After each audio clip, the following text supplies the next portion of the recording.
Agora sim, vamos para a coletiva de Fernando Diniz. Peraí, Fernandinho, Diniz. Vamos ouvir o que o treinador São Paulo 2, Fluminense 2. Vitória. A vitória não, o empate, né? Melhor dizendo, lá no Morumbi. Vamos lá, pega aqui. Vamos lá, começar. Vamos lá, começar. Diniz, boa noite. Boa noite. Queria que você, obviamente, falasse do jogo, empate por 2-2. E é inegável que o seu time vem jogando muito bem, né? O Fluminense está mostrando muita qualidade. E você vai contar já a partir da próxima semana com alguns reforços que já chegaram, Marrone, outros jogadores podem chegar. É insanidade pensar que pelo futebol que o Fluminense vem praticando, que dá para sonhar esta temporada ainda na briga pelo título brasileiro? Obrigado. Vamos lá, todo respeito aí ao trabalho da imprensa, sempre faço isso. Lembrando, tá? Esse repórter é de São Paulo.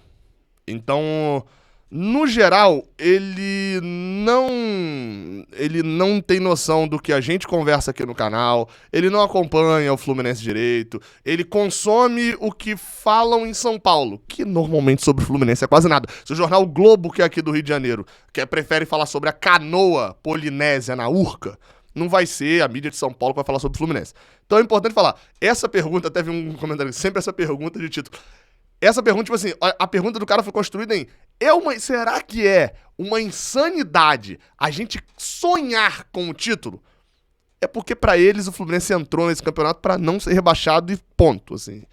E surpreende e tal. Assim, a gente sabe que, obviamente, o Fluminense não entrou pra ser campeão, né? Não entrou com essa força toda. Mas não dá pra chamar de é até um desrespeito chamar de insanidade o sonho com o título, né? Isso é óbvio. Mas eu sempre gosto de esclarecer isso, não é um repórter aqui do Rio de Janeiro que tá todo dia lá no Flu TV e etc. Não, né? Na Flu TV não, perdão. No CT, falando no Fluminense, com seu canal ou com sua mídia, não. Não é. Um cara de São Paulo que, né? Enfim. Bom, em relação ao jogo, eu acho que a equipe começou a partida jogando muito bem.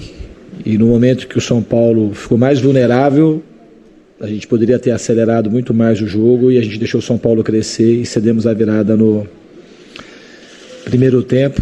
Duas bolas que estavam no nosso pé, a origem do escanteio foi uma bola que estava no nosso pé, eles erraram a cobrança do escanteio, voltou e a gente deu uma vacilada na área e tomamos um gol de uma jogada que a gente treinou muito para não tomar.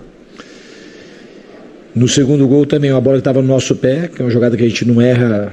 A gente fala o negócio de fazer bola longa, tentando fazer uma bola longa, uma inversão sem necessidade, erramos o passe, foi um lance meio casual, que o Luciano estava passando no meio do caminho, foi tentar dominar, a bola bateu no pé dele e acabou virando um passe que originou o segundo gol do São Paulo. No segundo tempo a equipe foi do primeiro ao último instante bastante agressiva e, na minha opinião, por tudo que aconteceu no jogo, mereceu ganhar o jogo, porque tentou buscar a vitória do começo ao final do jogo. Diniz, você colocou ali no segundo tempo já de cara o Felipe Melo, né, que tem um bom passe, tem uma boa saída de bola. O detalhe é que ele cagou sobre a insanidade de conquistar o título, né? E também você colocou na segunda etapa também o Nonato. Esses jogadores deram mais segurança para o time do Fluminense na segunda etapa, que no segundo tempo o Fluminense teve muita chance de sair vitorioso do jogo aqui no Morumbi.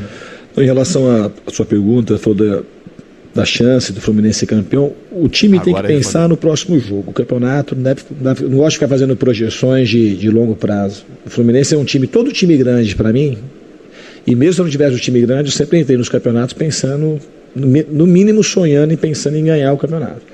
Eu acho que as equipes que têm o tamanho do Fluminense, São Paulo, todas elas devem entrar, mesmo que não tenham investimento como outras equipes têm, mas a gente tem que sonhar com isso, a gente trabalha para isso. Obviamente que tem vários concorrentes, times que têm muito mais investimento. Sonhar é de graça, por isso que a insanidade de sonhar é que ficou estranha, né? Vamos lá, deixa eu tirar essa cara de maluco de Diniz daqui, né?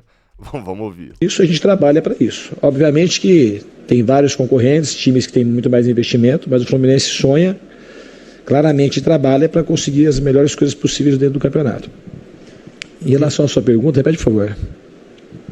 Em relação à entrada do Felipe Melo, logo no segundo tempo, e o Nonato também. Esses dois jogadores deram mais segurança para o Fluminense no segundo tempo, que teve até possibilidades de diversas vezes de fazer o gol.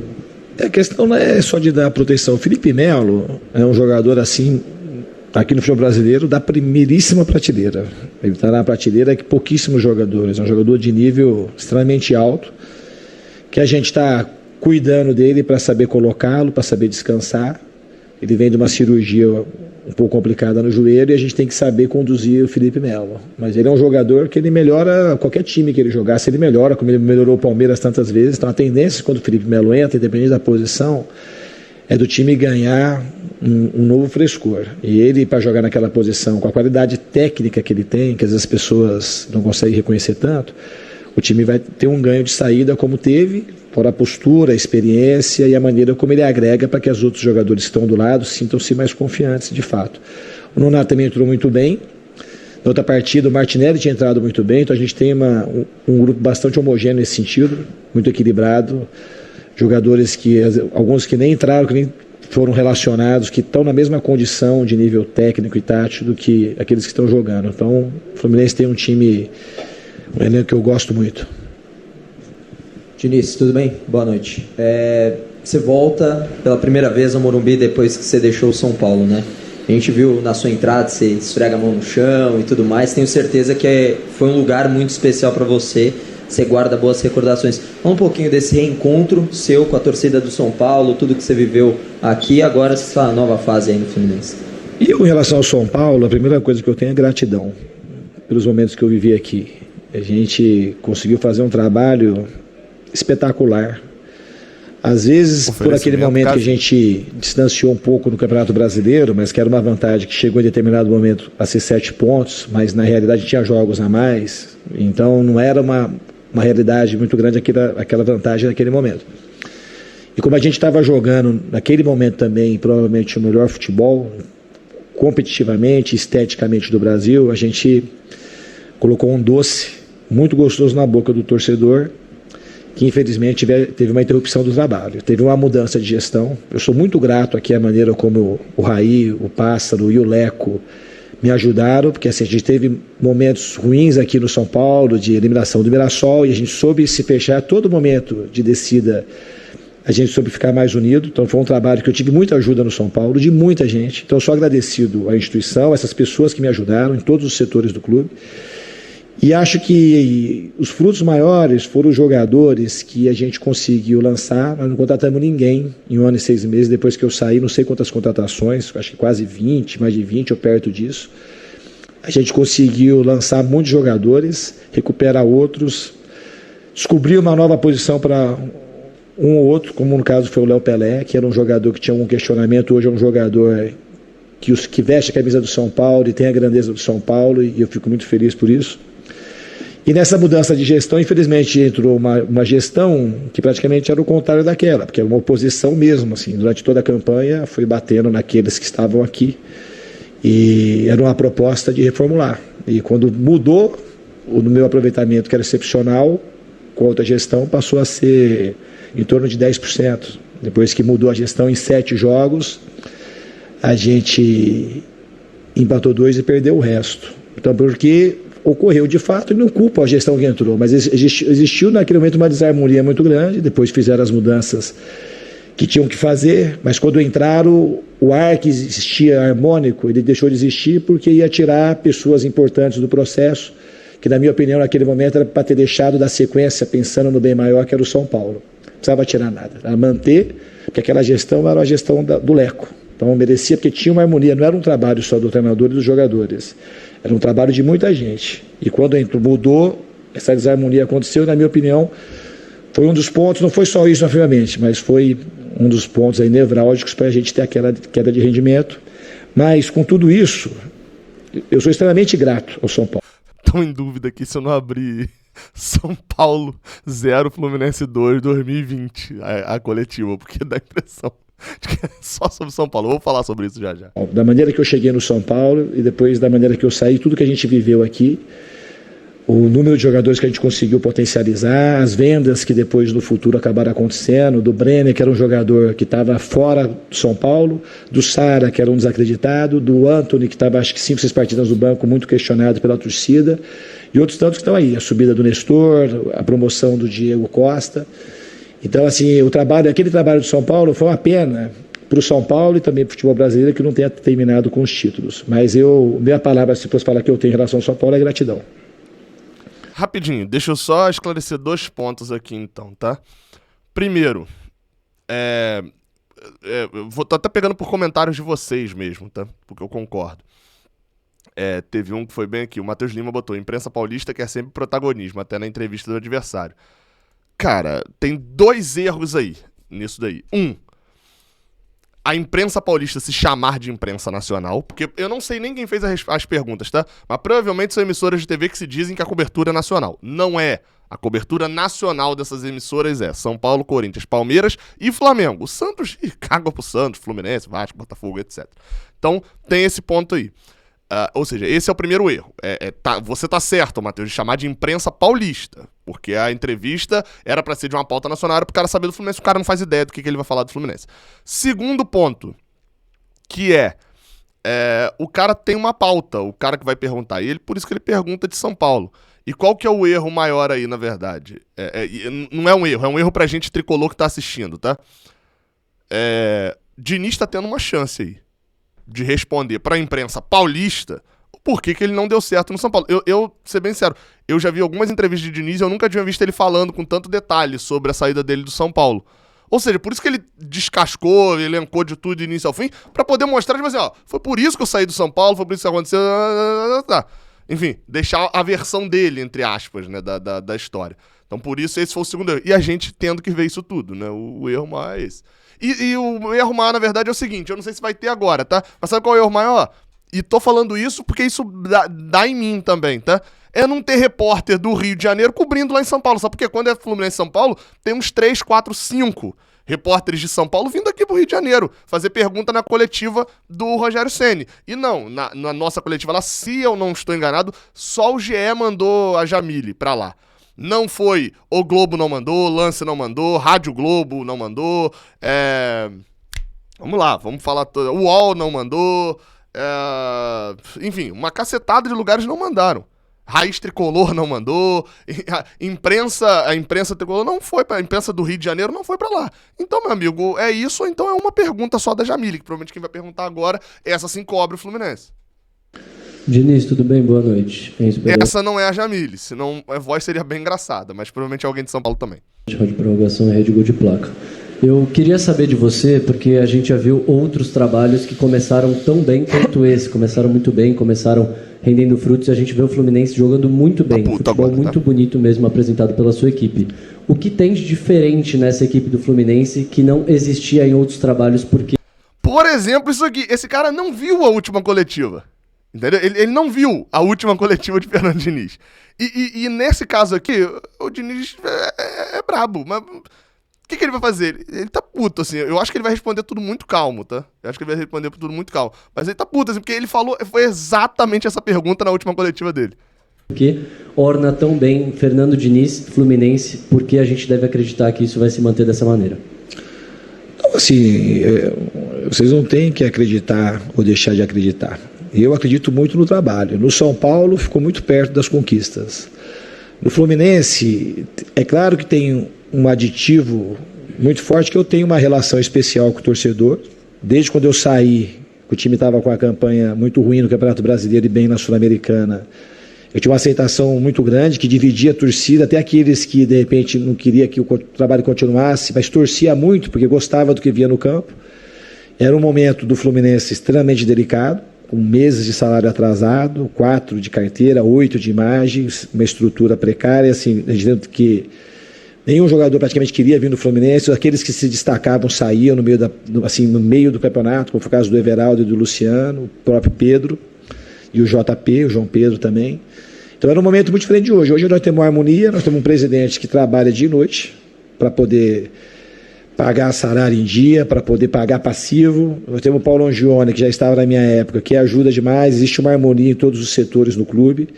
E, de novo, é um trabalho que eu sou ajudado por muita gente. Então, eu acredito muito no trabalho, acredito muito que as coisas podem continuar dando certo, evoluindo. E, de maneira especial, tenho que agradecer os jogadores, que, desde a minha chegada, teve um pedido também, de novo, dos jogadores para que eu fosse contratado. E o nosso trabalho é um trabalho harmônico e de muita determinação e muitas horas no campo, muitas horas vendo vídeo e todo mundo interessado em fazer do Fluminense um time que pode conquistar títulos. Tudo bem, Diniz? Boa noite. Bruno Faria, da Rádio CBN. Diniz, Rádio CBN, mas provavelmente é da Rádio CBN de São Paulo. Foi educadinho, foi tranquilo, né? O Diniz tomou calmol, né? Antes da coletiva, porque esse era uma daqueles que caria pistola. O segundo tempo, o Fluminense teve 8 chances e apenas uma bola que foi ao gol. As outras 7 para fora. O que faltou para o Fluminense acertar essa finalização e sair hoje aqui com resultado positivo? Finalmente, apesar do olhinho do Diniz, finalmente uma pergunta legal, né? Falando de jogo, e não foi São Paulo versus São Paulo, né? Faltou colocar a bola dentro do gol. É uma coisa que a gente tem, jogadores que faz gol, a gente está com uma média boa de assertividade, nós temos um jogador igual um Cano, que é especialista, e a gente teve muitas chegadas, Matheus Martins, mas hoje não foi o dia que a bola entrou só uma vez. Acho que a gente pagou um preço, talvez, nesse jogo. Se você perguntar para mim, o ponto nevrálgico não foi as chances que a gente perdeu. Foi o momento do primeiro tempo que a gente podia ter acelerado, aproveitar o momento de instabilidade do São Paulo, e a gente não aproveitou e o São Paulo cresceu, o torcedor já estava um pouco insatisfeito, o torcedor veio junto e conseguiu voltar o São Paulo para a partida. Mas no segundo tempo a gente jogou o tempo todo muito melhor, foi muito superior. As chances que eventualmente o São Paulo parece que ia ter, as mais claras, estavam impedido, o juiz deixava, não sei se o impedimento estava muito claro, mas deixava uma jogada de 50, 60 metros, a gente correndo para trás para poder dar o impedimento, porque eu não sei se precisasse a jogada é muito clara, porque quando a jogada é muito clara, você tem que levantar a bandeira, porque você está colocando o risco do jogador correr desnecessariamente para trás e sofrer uma lesão, então espera para terminar, para depois você vai lá ver aquele susto que parece que podia ter sido uma chance de gol e no fundo estava impedido. Mas eu gostei bastante do comportamento da equipe no segundo tempo. Boa noite, Diniz, Jamile, do GE. Globo. O Fluminense não sofria 2 gols na mesma partida, se eu não me engano, desde o Atlético Goianiense, né? Você vê essa questão defensiva passando um pouco também pela... Acabou a luz, acabou a energia, na verdade, aqui em casa. Acabou a energia aqui em casa. Tá conectando aí de volta aí. Tá voltando aqui a internet, né? Bem, depois que caiu a minha internet, não só, mas caiu a minha energia, a luz inteira aqui. Nem tô mais em live nesse momento, né? Mas vamos lá, vamos completar a coletiva de Diniz aí, pra gente ver na pergunta da Jamile o que ele falou. Você vê essa questão defensiva passando um pouco também pela ausência do Nino, né, que acabou passando mal pouco antes da partida. Você acha que isso acabou desestabilizando um pouco o que vocês tinham pensado para a partida? Absolutamente não. A gente tem uma certa mania de achar soluções fáceis para problemas que são complexos. O Nino não jogou o segundo tempo, nós colocamos um volante no lugar do zagueiro, o time não sofreu nada e criou um monte de chance. Então, assim, não tem absolutamente nada. Diniz, às vezes ele tá... A coletiva era boa, tá? Até agora. Eu não gostei dessa frase dele aqui. Volante no lugar do zagueiro. A gente colocou um volante no lugar do zagueiro. O time não sofreu nada e criou um monte de chance. O time não sofreu nada e criou um monte de chances. Pô, se o time não sofreu nada, ele não criou um monte de chances.